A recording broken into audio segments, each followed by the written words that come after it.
السلام عليكم ورحمة الله تعالى وبركاته. مرحبا بكم معايا في فيديو جديد في قناة شيوات حسناء. اليوم ان شاء الله نقدم لكم واحد الكوموند ديال صابلي. نتمنى هنا الاعجاب ديالكم، ولا عجبكم ما تنساوش تبارطاجيوه مع الاهل والاحباب وديروا لي لايك وتفعلوا الجرس باش يوصلكم كل جديد ان شاء الله. وندوزوا على بركة الله المقادير. عندي هنايا كاس ديال السكر بلاصي غربلته، كاس ديال السكر بلاصي ضفت عليه واحد الساشيه ديال الفاني، كذلك عندي هنا نص خماره الحلوى، عندي نصف كاس ديال الزيت، عندي رابعه ديال الزبده 250 غرام، عندي جوج صفر ديال البيض، عندي واحد الساشيه ديال الفلو. ساشيه ديال الفلو اختياريه، ممكن تنكهوا بشي حاجه اخرى اللي بغيتو. اول حاجه غنخدم الزبده مع السكر بلاصي.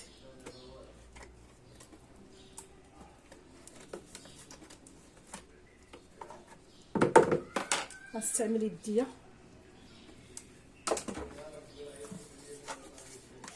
كما قلت لكم. اول حاجه الزبده مع السكر كتخدموها بوحدها هي الاولى. ضفت عليها ساشيه د الفاني حتى غترجع بحال البوماد.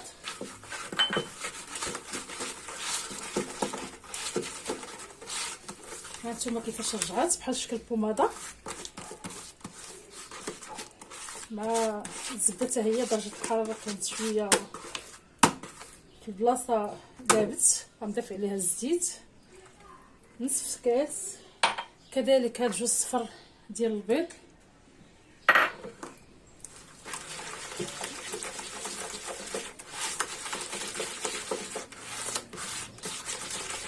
عطيني زهره الطحين، عطيني باله ديال الطحين. الطحين حسب الخليط غنضيفو بشويه بشويه.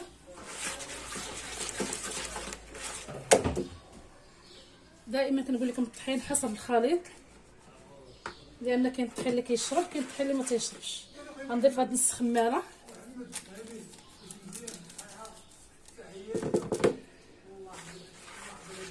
هاد الصابلي راه ما كيتعجنش ما كيتدلكش، بغيت نقول لكم ما تيتدلكش، كنعجنوها بالاصابع ديالنا.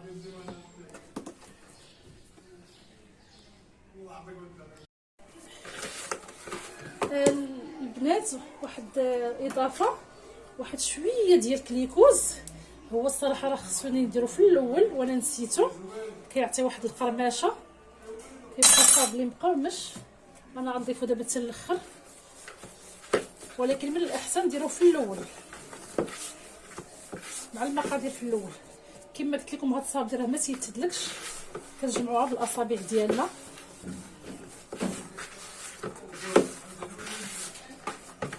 يعني هانتوما كما كتشوفوا عجنتو غير بيد وحده، ما تيتدلكش. الطحين كتزيدو بشويه بشويه.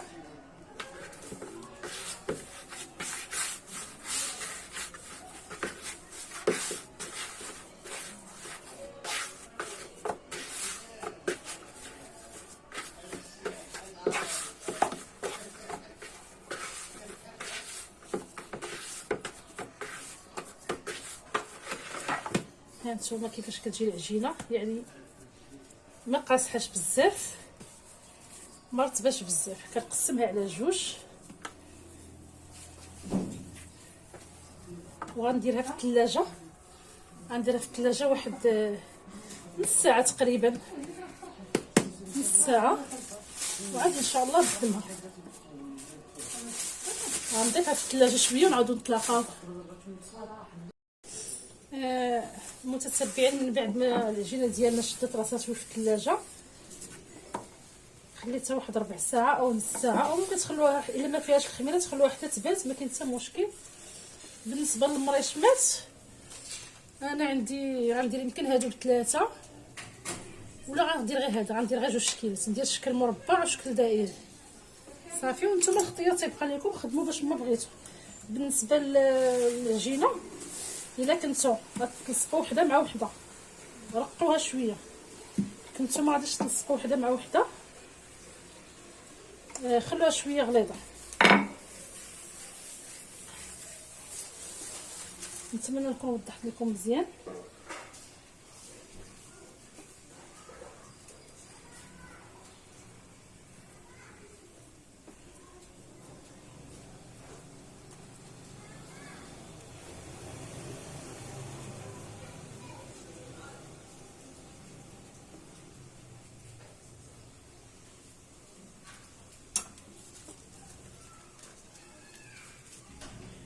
هانتوما كيفاش السمك ديالها، يعني ما ترقوش بزاف الا في حاله الا كنتو غتلصقوا وحده مع وحده.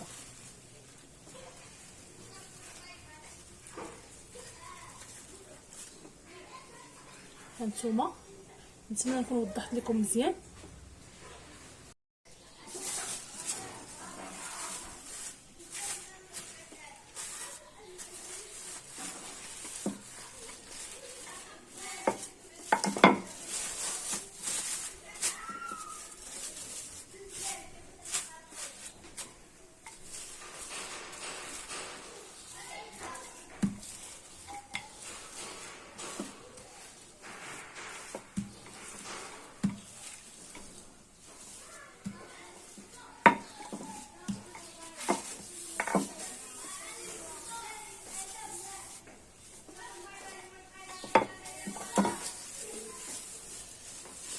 غندير لكم الشكل الثاني. الشكل الثاني شكل دائره. شفتوا الشكل الثاني كيفاش داير؟ هانتوما غنبقى مستمره على هذه الطريقه، غنستمر على هذه الطريقه حتى نسالي نعاودو نتلاقاو.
هادو كنعمرهم البنات كنضيفهم في الثلاجه حتى كيجمد هاد الشوكولاط هذا. الا عندكم هاد القريعات راه كتجي العمليه ساهله احسن من المعلقه. كنعمرها وكندور بسهوله، غير انا عندي هذا فيه الشوكولاط جامد وانا مزروبه اضطريت نخدمها بالمعلقه. المهم كنبقاو غاديين على هكا حتى كنكمل وكنضيفو في الثلاجه حتى كيجمد. كما شفتوا انا عمرتهم كلهم، دابا غنديرهم في الثلاجه. كما قلت لكم المتتبعين، هنا عندي الشوكولاط ابيض، يعني عندي جوج اشكال ديال الصابليات، ما يمكنش نديروهم بجوج قهويين او جوج بيضين، ضروري خصنا نديرو جوج الوان نفس الطريقه اللي درنا قبيله.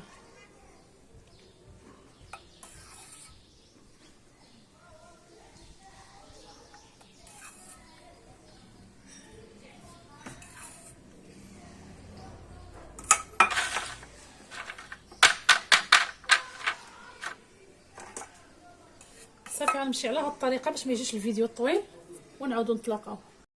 هانتوما المتتبعين، الشوكولاط ديالنا من بعد ما جمد تسوسوه هكا بسهوله. شفتوا هانتوما كتحيدوا لي هاد الوسطاني ديالو باش كيعطينا هاد، كتحيدوا له هاد القاص الوسطاني. صافي هذا غنحتاجوه في التزيين. هانتوما كيفاش كيجي، راه ساهل وفيه تخدمت معكم عده مرات. غير نتوما الا بغيتوه يسهل عليكم ديروه في الفريغو واحد 5 ديال الدقائق احسن من الثلاجه. الثلاجه كيبقى شي شويه بالنسبه للمجمد كيجمد، كيتحيد لكم بسهوله. صافي كنبقاو مستمرين هكا. هانتوما المتتبعين الصابلي ديالنا كيفاش جا، شفتوا جا لوين ذهبي من الفوق ومن التحت. بالنسبه للتزيين كما قلت لكم غنزينو بالشوكولاط ابيض. هاد المربع غنزينو بالشوكولاط ابيض، وهذا غنزينو بالشوكولاط قهوي.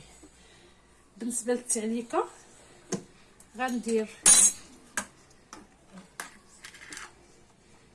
واحد المعلقه ديال او جوج على حسب الصابلي اللي عندكم. درت 2 معالق ديال لاباج، وغندير معلقه كبيره ديال كليكوز،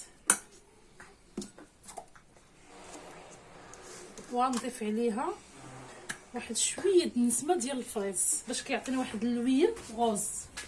بغيتو احمر بزاف كتضيفوا بزاف، بغيتو يعطيك غير شي لوين غوز كتضيفوا غير شويه. غادي نديرها فوق النار تسخن شويه باش تندمج مع بعضياتها، ونعاودو نتلاقاو. بالنسبه للتعليكه ديالنا ها هي من بعد ما غلات خليتها تبرد واحد شويه، لان الا درتوها سخونه يقدر الشوكولاط يذوب. ضروري تخلوها تبرد شي شويه. نشوفوا شي معلقه صغيره.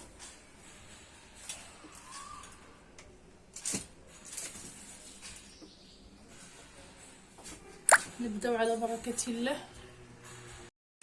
بالنسبه للتزيين بغيتو تزينوه بشي حاجه، شي عقيقات، بغيتو تخليوه غير هكا اللي عجبكم. انا عندي هاد العقيق هذا، هانتوما كيفاش درت ليه التزيين. ضفت فيها 3 العقيقات كانوا متوفرين عندي. بغيتو تخليوه غير بحال هكا ما كاين حتى مشكل، بحال الاختيار تيبقى لكم. ما عرفتش واش واضح لكم ولا لا الصوره. المهم هانتوما كيفاش كيبان. نكمل ان شاء الله ونعاودو نتلاقاو. بالنسبه للتعليكه الثانيه غندير فيها غير المربى او الكفيته ديال المشماش. غنخليه يغلي مزيان حتى ينشف ما يبقاش جاري. هو اللي غنزين به هاد الصابلي لا صافي. ممكن تضيفوا ليه معلقه ديال الكليكوز الا بغيتو، الا متوفر عندكم كليكوز ضيفوا ليه معلقه ديال الكليكوز. بالنسبه للكميه على حسب الصابلي اللي عندكم. انا درت هنا شي 2 معالق، وممكن نستعمل حتى 3. المهم على حسب الكميه ديال الصابلي اللي عندكم. هانتوما المتتبعين من بعد ما درت هاد الكوفيتير او المربى ديال المشماش ضفت عليه انا واحد المعلقه ديال الكليكوز كبيره. هذا غنزين به كما قلت لكم. هذا صابلي على شكل دائره كنديروا بحال هكا. غير هو ضروري تخلوه حتى يبرد شويه، ضروري اي تعليقه خلوها تبرد شويه. هانتوما نمشي على هاد الطريقه هذه.